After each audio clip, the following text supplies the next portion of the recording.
السلام علیکم۔ محمد حنیف نجم۔ پڑھتے رہو درود مومنو، ڈیوٹی یہی تو ہے۔ پڑھتے رہو درود مومنو، ڈیوٹی یہی تو ہے۔ سارے جہاں کی مومنو، بیوٹی یہی تو ہے۔ صلی علی نبینا،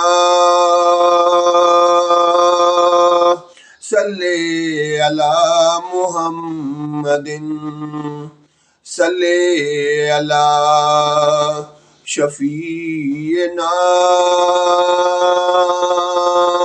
صلی علی محمد۔ سچے مسلمانوں اور پیارے پاکستانیوں، سب سے پہلے آپ کا شکریہ کہ آپ روزانہ وقت نکالتے ہیں اور میری ویڈیو کو سنتے ہیں، اور پھر صرف سنتے ہی نہیں، اسے آگے شیئر بھی کرتے ہیں تاکہ آپ کی اور میری پسند کی بات جو ہے وہ دوسروں تک بھی پہنچے، اور اس نیت سے شیئر کرتے ہیں کہ اس کا اجر بھی اللہ تعالیٰ دے گا، کیونکہ ہمارے پیارے نبی حضرت محمد صلی اللہ علیہ وسلم کا فرمان ہے کہ جو میری حدیث کو سنے اور دوسروں تک پہنچائے اس پر میری شفاعت واجب ہو گئی۔ تو یہ شیئر کرنے کا آپ کو فائدہ بھی ہے اس دنیا میں بھی، کہ آپ کے آس پاس کے اور لوگ جو ہیں وہ بھی سیدھے راستے پر آئیں گے، اور ساتھ ساتھ آخرت میں اس کا اجر و ثواب بھی ملے گا، اور جس کے بدلے میں آپ کو جنت میں جگہ نصیب ہوگی۔ تو اس کے ساتھ ساتھ اب آپ اس کے نیچے جو کمنٹس کرتے ہیں وہ بھی میں پڑھتا ہوں، اور اس کے مطابق کوشش کرتا ہوں کہ جس موضوع پر آپ چاہتے ہیں اس موضوع پر حدیث پڑھی بھی جائے، اس پر غور بھی کیا جائے، اور اسے سمجھنے کی کوشش بھی کی جائے۔ تو اسی طرح سے آپ کا بے حد شکریہ کہ آپ اپنا کام مزید محنت سے کر رہے ہیں، اور میں بھی اپنی کوشش کرتا ہوں کہ جس موضوع پر آپ لوگوں کی ڈیمانڈ ہوتی ہے، آپ چاہتے ہیں، اس موضوع پر احادیث جو ہیں وہ تلاش کرتا ہوں اور پھر آپ کے سامنے رکھتا ہوں۔ تو اب آتے ہیں آج کی حدیث کی طرف۔ ہمارے پیارے آقا حضرت محمد صلی اللہ علیہ وآلہ وسلم کا فرمان ہے، جھوٹ سے بچو، بلا شبہ جھوٹ گناہ کی طرف لے جاتا ہے، اور گناہ جہنم میں پہنچانے والا ہے۔ سنن ابی داؤد، حدیث نمبر 4989، 4989۔ تو سچے مسلمانوں اور پیارے پاکستانیوں، اس حدیث میں جسے سیدنا عبداللہ بن مسعود رضی اللہ تعالی عنہ نے نقل فرمایا ہے، اور اس میں ہمارے نبی حضرت محمد صلی اللہ علیہ وسلم نے فرمایا ہے کہ جھوٹ کی طرف لے جانے والا سب سے بڑا یعنی جو ذریعہ ہے ہمیں، جس کی وجہ سے ہم جہنم کا ایندھن بنیں گے، وہ جھوٹ ہے، اور جھوٹ سے بچنے کو کہا گیا ہے۔ اب آپ نے اور میں نے خود سوچنا ہے کہ ہم اپنی زندگی میں کتنا ٹائم، 24 گھنٹے میں سے ہم کتنا ٹائم جو ہے وہ جھوٹ پر زندگی گزار رہے ہیں، اور کتنا وقت جو ہے وہ سچ بولنے کو ترجیح دیتے ہیں۔ سچ ہماری زندگیوں میں آہستہ آہستہ ناپائید ہوتا جا رہا ہے، اور جھوٹ جو ہے اس ڈٹائی سے اور اس ہوشیاری سے بولا جا رہا ہے جیسے کہ وہ سچ ہو۔ تو میرے پیارے پاکستانیوں، ہمیں اپنی یہ خامی جو ہے جتنی جلد ہو سکے ختم کرنی ہے، کیونکہ ہم یہ تو چاہتے ہیں کہ ہمارے ساتھ ہر کوئی سچ بولے، لیکن ہم خود سچ نہیں بولتے۔ تو جب ہم خود سچ نہیں بولتے تو پھر یہ توقع رکھیں معاشرے سے کہ وہ معاشرہ جو ہے وہ ہمارے ساتھ سچ بولے، ہمارے آس پاس کے لوگ جو ہیں وہ ہمارے ساتھ سچ بولیں، وہ ایمانداری سے چلیں۔ تو پہلے نمبر پر ہمیں خود اپنے آپ کو ایماندار بنانا ہوگا، سچا بنانا ہوگا، اور جھوٹ سے بچنے والا بنانا ہوگا۔ جب ہم خود سچ بولیں گے تو ہمارے آس پاس گھر کا ماحول جو ہے وہ بھی آہستہ آہستہ سچ بولنے والا بن جائے گا، ہمارے بچے جو ہیں وہ بھی سچ بولیں گے، اور آنے والے کل میں جب وہ عملی لائف میں آئیں گے تو ان کو سچ بول کے اپنی بات منوانا آتا ہوگا۔ تو میرے پیارے پاکستانیوں، ہمارے پیارے آقا حضرت محمد صلی اللہ علیہ وسلم ہمیں ہر طرح سے اپنی زندگی کو گزارنے کے سارے طریقے اور سلیقے بتا گئے ہیں، صرف عمل کرنا ہمارا کام ہے۔ ہم یہ سارا کچھ جانتے ہیں، سمجھتے ہیں، پڑھ رکھا ہے، سن بھی رکھا ہے، لیکن عمل کی باری آتی ہے تو ہم عمل نہیں کرتے۔ صرف اس وجہ سے اگر ہم دوسری قوموں سے پیچھے رہ گئے ہیں، دوسرے ملکوں سے پیچھے رہ گئے ہیں، تو اس کی وجہ صرف اور صرف ایک ہی ہے کہ ہم عمل نہیں کرتے، صرف سن رکھا ہے، پڑھ رکھا ہے، جانتے ہیں، لیکن یہ جاننے کے باوجود ہم غلط کام کرتے ہیں، جھوٹ بولتے ہیں، بے ایمانی کو ترجیح دیتے ہیں، ایمانداری کو پیچھے کر دیتے ہیں، جھوٹ بولنے والے کا ساتھ دیتے ہیں اور سچ بولنے والے کی بات کو غور سے نہیں سنتے۔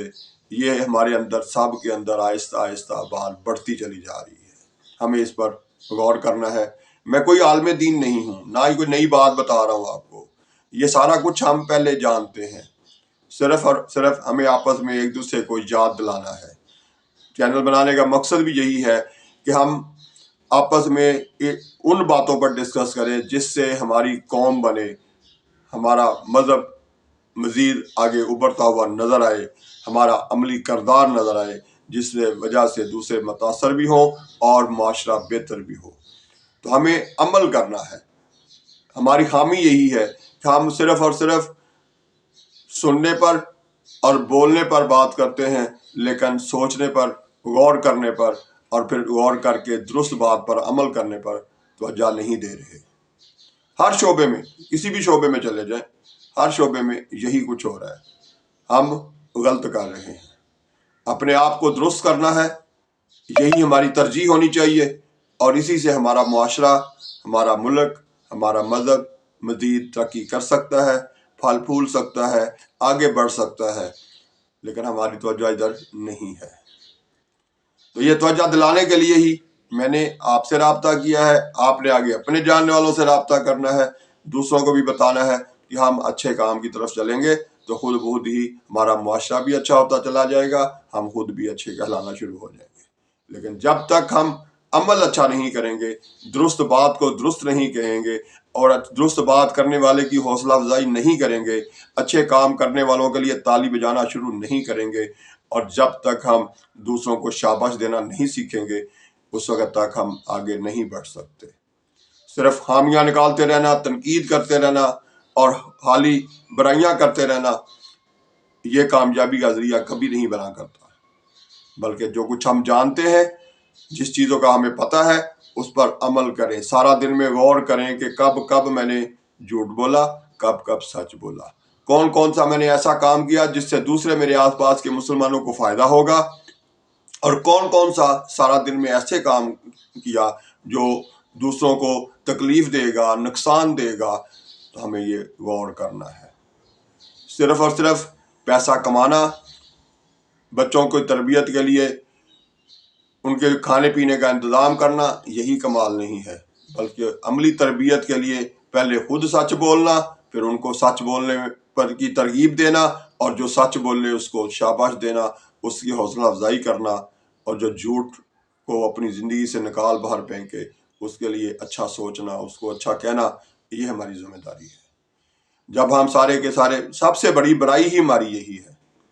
اس کے بعد ہم پہلے لوگوں کو خود کہتے ہیں کہ لو جی اب ہم جی سچ بولیں گے، لیکن جب عمل کرنے کی باری آتی ہے تو پھر آپ انہی لوگوں کے سامنے جھوٹ بول رہے ہوں گے، تو کیا ویلیو ہوگی آپ کی، کیا ویلیو ہوگی آپ کے مذہب کی، کیا ویلیو ہوگی آپ کی قوم کی۔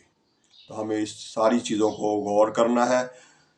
اچھے کام سارے ہمیں پتہ ہے، جو ہم کرتے ہیں وہ بھی پتہ ہے، اور جو نہیں کر رہے، جو ہم غلط کر رہے ہیں، وہ بھی ہمیں پتہ ہے۔ صرف اور صرف غور کریں گے، روز شام کو اپنا محاسبہ کریں گے، اپنے آپ کا جائزہ لیں گے، اور اس کے بعد اگلے دن کوشش کریں گے کہ مزید اپنے اندر بہتری پیدا کی جائے، اپنے عملی کردار کو اچھا کیا جائے، ایمانداری لائی جائے، جھوٹ سے بچا جائے، غیبت سے بچا جائے، دوسروں کو تکلیف پہنچانے سے بچا جائے، اور دوسروں کے لیے اچھا سوچنے، ان کی حوصلہ افزائی کرنے کی سوچ بنا لی جائے، تو یقیناً ہم بطور قوم بھی اور بطور مسلمان بھی بہتر ہو سکتے ہیں۔ میں آپ کی روز سما خراچی کرتا ہوں، روز آپ کو یاد دلاتا ہوں، میں خود بھی اللہ تعالیٰ سے دعا مانگتا ہوں کہ اللہ تعالیٰ مجھے بھی اور آپ کو بھی سچ بولنے، دوسرے سے اچھا سلوک کرنے اور دوسروں کے لیے اچھا رویہ بنانے کی توفیق عطا فرمائے۔ اللہ تعالیٰ مجھے اور آپ کو آنے والے کل کے لیے کامیابیاں نصیب فرمائے اور آخرت میں بھی سرخرو فرمائے۔ آپ کو اللہ تعالیٰ ہر وقت ہر جگہ اپنی حفاظت میں رکھے، آپ کے لیے ہمیشہ اچھا سوچنے والوں کی تعداد میں اضافہ ہو، اور آپ خود بھی اچھا سوچنے اور اچھا کرنے والوں کی تعداد کا حصہ بنے۔ اللہ تعالیٰ آپ کو کامیابی عطا فرمائے۔ اللہ حافظ۔ پاکستان زندہ باد۔